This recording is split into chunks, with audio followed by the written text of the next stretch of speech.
दोस्तों स्वागत है आपका फास्ट आईएएस एकेडमी के ऑनलाइन प्लेटफॉर्म पर। जैसा कि आपको पता है 2022 का एमपीपीएससी का नोटिफिकेशन आ चुका है और इसमें 427 पोस्टें आई हैं। अगर एक उचित रणनीति स्ट्रेटजी के साथ अगर तैयारी की जाए तो अपने रिजल्ट को पॉजिटिव में बदला जा सकता है। इसी को ध्यान में रखते हुए फास्ट आईएएस एकेडमी ने ऑनलाइन प्लेटफॉर्म पर प्रीलिम्स की एक स्ट्रेटजी के साथ तैयारी करने की शुरुआत की है। यहाँ पर अगर देखा जाए कि एक यूनिट है 8 और 8 यूनिट में करंट अफेयर्स आता है और करंट अफेयर्स की सभी विद्यार्थी अलग अलग सोर्स से तैयारी करते हैं और अलग अलग सोर्स से तैयारी करने के कारण यहाँ पर 7 से 8 क्वेश्चन आते हैं, जिसमें से लगभग वो अपने सही क्वेश्चन 50% ही कर पाते हैं। यदि एक स्ट्रेटजी के साथ अगर तैयारी करें और मध्य प्रदेश का जो गवर्नमेंट का रोजगार निर्माण का अगर स्रोत के रूप में सहारा ले तो लगभग 7 से 8 क्वेश्चन पूरे के पूरे सही किए जा सकते हैं। तो इसी को ध्यान में रखते हुए फास्ट आईएएस एकेडमी ने प्रत्येक सप्ताह का रोजगार निर्माण का एनालिसिस करवाने का निर्णय लिया है। ठीक है, अब आते हैं यहाँ पर जो अभी फरवरी से और बैक टू बैक जनवरी, फिर दिसंबर, नवंबर, इस प्रकार से आगे से पीछे की ओर रोजगार निर्माण का एनालिसिस किया जाएगा और इसके साथ आप लोग इस ऑनलाइन प्लेटफॉर्म से जुड़े रहें।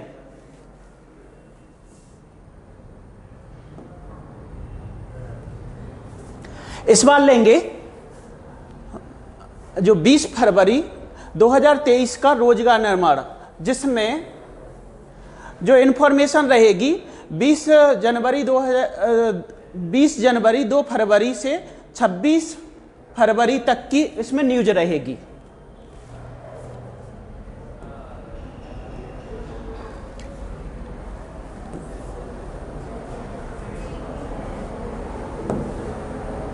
चलिए, फर्स्ट यहां पे न्यूज है कि 11 फरवरी को इसरो ने SSLV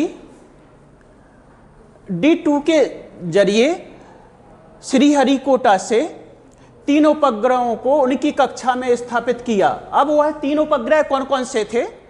एक था इसरो का पृथ्वी अवलोकन उपग्रह EOS-7, दूसरा उपग्रह था स्पेस किड्स इंडिया का आजादी सेट 2 और तीसरा अमेरिका का उपग्रह था जानस फर्स्ट। इन तीनों उपग्रहों को उनकी कक्षा में स्थापित किया गया और यह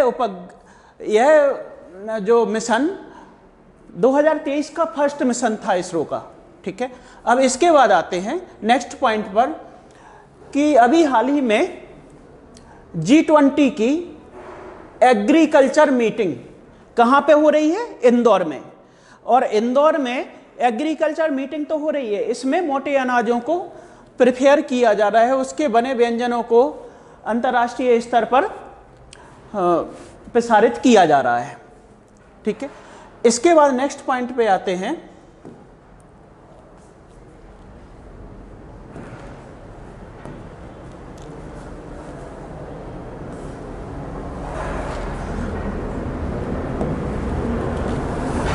दोस्तों, अभी जैसा कि अभी हाल ही में हाइड्रोजन, ग्रीन हाइड्रोजन उत्पादन करने का विचार चल रहा है, इसी को ध्यान में रखते हुए मध्य प्रदेश भारत गवर्नमेंट ने पुणे में ठोस कचरे से हाइड्रोजन बनाने का प्लांट स्थापित किया गया है और साथ ही में भारत ने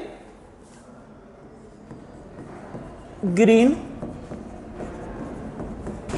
हाइड्रोजन नीति 2022 की भी घोषणा की है। नेक्स्ट पॉइंट आता है यहां पर कि लद्दाख का पहला बायोडायवर्सिटी हेरिटेज स्थल किसे घोषित किया गया है? त्सो मुरारी झील को। लद्दाख का पहला बायोडायवर्सिटी हेरिटेज स्थल किसे घोषित किया गया है? त्सो मुरारी लेक को। और यहाँ पर काली गर्दन वाले सारस पाए जाते हैं। इस झील के किनारे काली गर्दन वाले सारस पाए जाते हैं। ठीक है, नेक्स्ट आते हैं यहाँ पर कि भारत में इंदौर नगर निगम ग्रीन बॉन्ड जारी करने वाला पहला नगर निगम के रूप में उद्धृत हुआ है।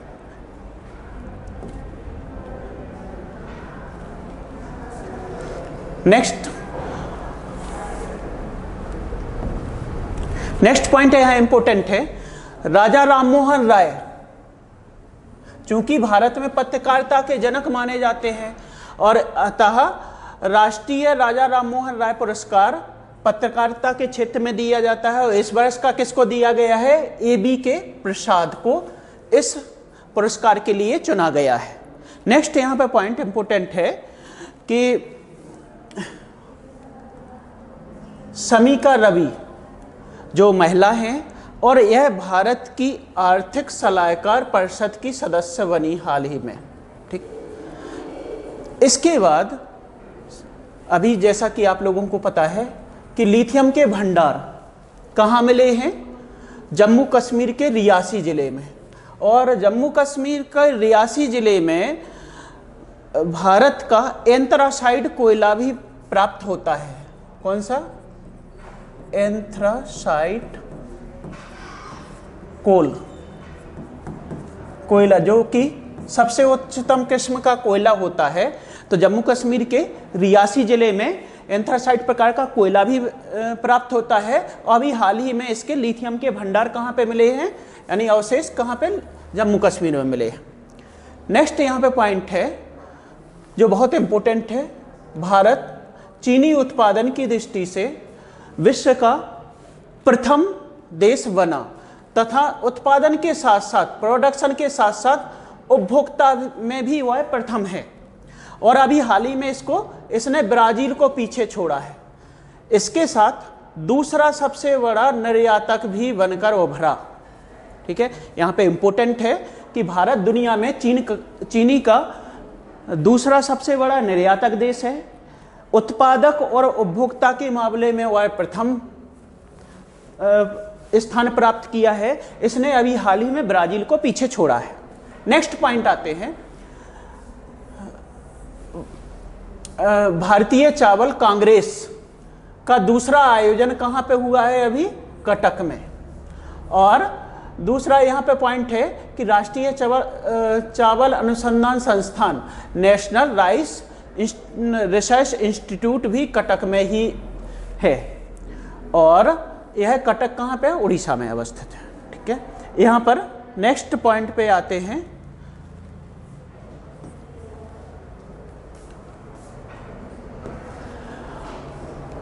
यहाँ पर नेक्स्ट पॉइंट है, अभी हाल ही में इसके पहले विश्व में कपास उत्पादन में अमेरिका फर्स्ट होता था।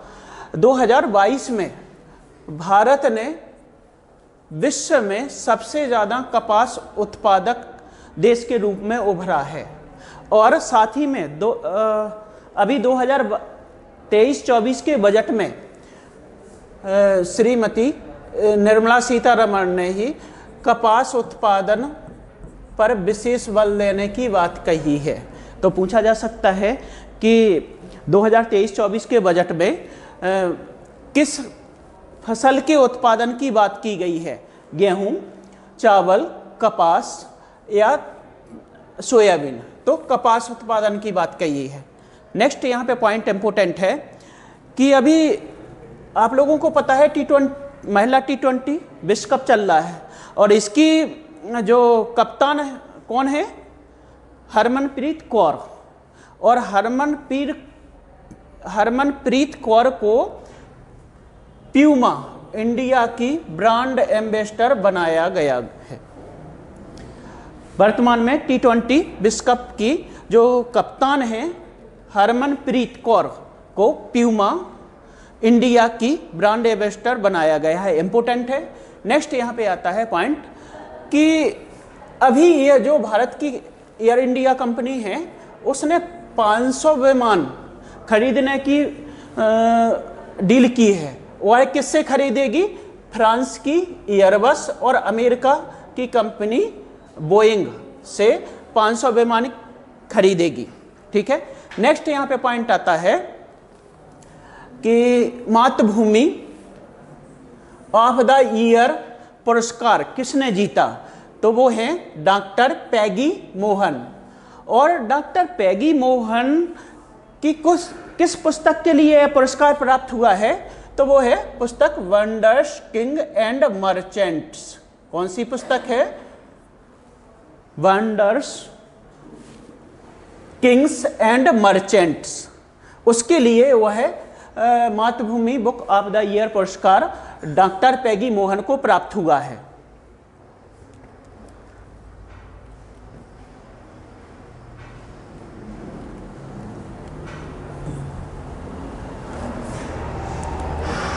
नेक्स्ट, खिलाड़ियों की मंजिल होगी अब एशियाड और ओलंपिक। तो जैसा कि आपको पता है कि वर्तमान समय में भारत और एमपी मध्य प्रदेश खेल के क्षेत्र में उभर कर आ रहे हैं। और हाल ही में जो खेलो इंडिया यूथ गेम का 30 जनवरी से और 11 फरवरी तक मध्य प्रदेश में संपन्न हुए, इसमें मध्य प्रदेश का तीसरा स्थान आया है। जबकि इसके पहले जो खेलो इंडिया गेम हुए थे उसमें 8वां था। तो 5 अंकों की इसने बढ़त प्राप्त की है। और फर्स्ट स्थान महाराष्ट्र का आया है और दूसरा स्थान हरियाणा को मिला है। ठीक है। तो इस प्रकार से अब जो मध्य प्रदेश गवर्नमेंट ने यह लक्ष्य रखा है कि जो मध्य प्रदेश के जो प्लेयर हैं वो अब एशियाड और ओलंपिक में भी पदक प्राप्त करें। नेक्स्ट यहां पे पॉइंट आता है, एक साइक्लोन आया था गैब्रियल। गैब्रियल कहां पर आया था? पैसिफिक सी में। और पैसिफिक सी में किसके तट पर आया था? न्यूजीलैंड के तट पर। और इसकी इतनी भयंकर साइक्लोन था कि वहां के जो प्रधानमंत्री थे, न्यूजीलैंड के प्रधानमंत्री क्रिस हिपकिंस, उन्होंने आपातकाल की घोषणा कर दी थी। तो गैब्रियल तूफान कहाँ पे, साइक्लोन कहाँ पे आया था? न्यूजीलैंड में। और न्यूजीलैंड में वहाँ के प्रधानमंत्री ने इस चक्रवात की तीव्रता को ध्यान में रखते हुए और नुकसान को ध्यान में रखते हुए वहाँ पर आपातकाल की घोषणा कर दी थी। तो इम्पोर्टेंट पॉइंट है, चूंकि अभी चर्चा का विषय रहा था। इसके बाद आता है कि अभी हाल ही में फीफा का वर्ल्ड कप कतर में हुआ है और आगे की जो मेजबानी की बात की जा रही है वर्ष 2030 में आयोजित होने वाले की, उसकी 4 राज्यों ने अपनी वो रखी है। उरुग्वे, पराग्वे, अर्जेंटीना और चिली ने अपनी दावेदारी पेश की है और लेकिन अभी निर्णय नहीं हुआ है। ठीक है। नेक्स्ट पॉइंट पे आते हैं।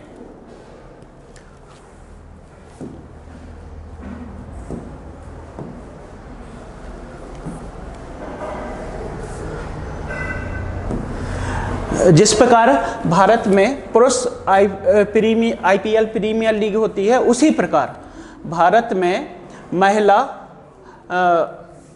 महिला प्रीमियर लीग भी शुरुआत करने की बात की जा रही है 2000, और जिसका आयोजन 4 से 26 मार्च 2023 तक होगा। और इसके लिए जो सबसे महंगी चुनी गई, जो बोली लगी है उसमें सबसे महंगी चुनी गई है भारत की महिला स्मृति मंधाना, सबसे महंगी खिलाड़ी चुनी हुई हैं। और इनका किसने नीलामी सबसे ज़्यादा लगाई है? वो बेंगलोर चैलेंजर्स ने, रॉयल चैलेंजर्स बेंगलोर ने 3.40 करोड़ की लगाई है। ठीक है। इसके बाद आते हैं नेक्स्ट पॉइंट कि अभी हाल ही में प्रधानमंत्री नरेंद्र मोदी जी ने बेंगलोर के एलहंका स्थित वायुसेना स्टेशन से 14वें एरो इंडिया का उद्घाटन किया और इसकी थीम थी the runway to a billion opportunity. इसकी थीम थी। कहाँ से, अब पूछा जा सकता है कि कहाँ से उद्घाटन किया? 14वीं एरो इंडिया 23 का। तो कहाँ से किया? बेंगलोर के एल हंका स्थित वायु स्टेशन से। ठीक है, चलिए नेक्स्ट आते हैं। अब जे आज जो एक सप्ताह का पेपर था वो पूरा हो चुका है, उसका एनालिसिस। अब यहाँ पर मुख्य पॉइंट फिर से रिवीजन कर लेते हैं। 11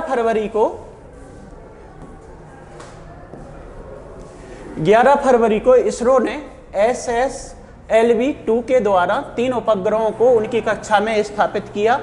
EOS पृथ्वी का अवलोकन करने वाला उपग्रह था।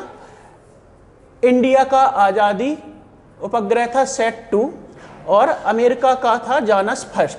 ठीक है, यहाँ पे नेक्स्ट पॉइंट है कि G20 की कृषि कार्य समूह की बैठक कहाँ पे? इंदौर में हो रही है, जिसमें मोटे अनाजों पर विशेष बल दिया जा रहा है। UNO ने 2023 को मिलेट ईयर घोषित किया है और इसका यानी प्रावधान किसने रखा था? भारत ने। इसके बाद नेक्स्ट आता है कि पुणे में ठोस कचरे से हाइड्रोजन बनाने का प्लांट स्थापित किया जा रहा है। नेक्स्ट है यहाँ पर कि लद्दाख का पहला बायोडायवर्सिटी हेरिटेज साइट तुसो मोरारी झील घोषित किया गया है।